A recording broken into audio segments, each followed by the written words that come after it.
how did you approach Cool Soror? Did you approach it from I want to get some ideas out, I want to talk to different people, I want to just do a podcast because podcasts are what's going on now? What was your approach to it? And then now that you've navigated through it, because I have a podcast and podcasts aren't easy. They aren't easy to grow. It's no real hack that you can do. How have you approached it? And then I saw what you have done with some of the merchandise, and that's some high level stuff you're doing right there. So I know it's a bigger vision than just, talking and have a conversation. What was your approach? So, God, when, probably really like with your brand, it's placed in your lap. You're like, oh, wow. I remember where I was when God downloaded Cool Soror to me. I was walking to Top Golf. I had on a Louis book bag. I had on some, I don't know if I had on some J's or something, but I'm a tomboy, and I had on like some, I don't know, a sweatshirt. I love a hoodie. And my hair was like real fresh. I'm going to get my hair done tomorrow. It ain't right now, but it's cute enough for the show. And I said to myself, man, you such a cool soror. I was like, what? What do you mean? So before I even went, I was going to a party. Before I even got to the party, I stopped by the bathroom at Top Golf. And I went to Instagram, Twitter, and GoDaddy. And I reserved all of it at that moment before I went to the party. Because I was like, that's mine. I got to make sure nobody else has that right now. So I went to Facebook too. And I was like, okay, I'm good. I'll think about it later. At first, I was like, it's going to be a brand. It's going to be cool. And I was talking to my business partner at the time. Well, he's still my great friend, but he is like such a mastermind when it comes to marketing. He'd been trying to get me to do a podcast for a long time because of my radio background. I wasn't, technically in radio at the time. This was in 2015 when I came up with the idea.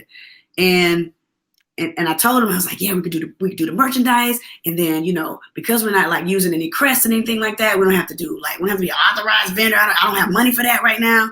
All of that. And he was like, yeah, that's cool. But I think you should do a podcast where you talk to Black women about their journeys and their lives. And I was like, yeah, you're right. And literally that's how, so I started it in 2016 before this whole onslaught of podcasts. And it blew up. It blew up.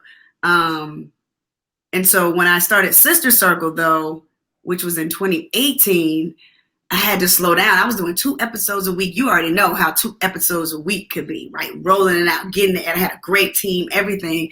And everything kind of slowed down a little bit. And so now I'm just getting back. No, I kept it going. And I still have it going, but I was doing it every week. But then I realized that I wanted to do a video podcast. So I did a video podcast with Melissa Mitchell and did some other things, and now did one with our national president, Dr. Glenda Glover. And so now I'm about to relaunch Cool Soror with the audio and video coming up in March. So we're recording some shows in late February. So continue to tell these stories, but I'm going to bring it, I'm going to do more celebrity driven. So I'm going to do Cool Sorors and entertainment. So, I have a wish list of cool sorors from every organization that are in the entertainment space. And then we'll go to Cool Sorors in business, like people in the C-suites, like up there.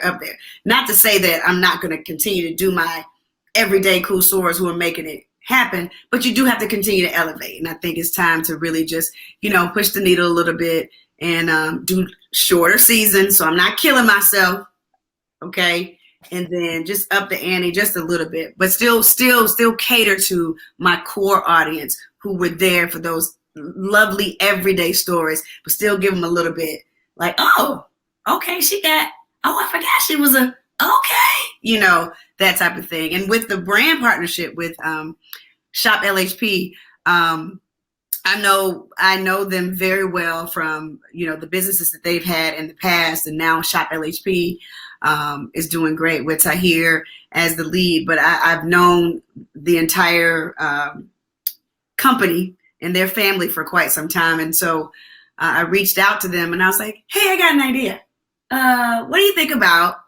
Because I had t-shirts and I had, smaller things, but I'm like, I need something fly. I need something to match my fly.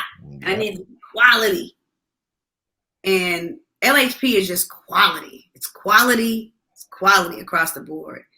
And they love the idea, and we partnered, and it has really blown up. It's really blown up. Wait till we roll out this cool bro. Oh! I'm gonna give me one of those. I already know you are. I want to send it to you. Yeah. Shop LHP is real dope, and they've been around for a while. And I don't know them, but I know them. You know, I know everybody via Instagram. Yeah, they're real dope. I think we may have talked before.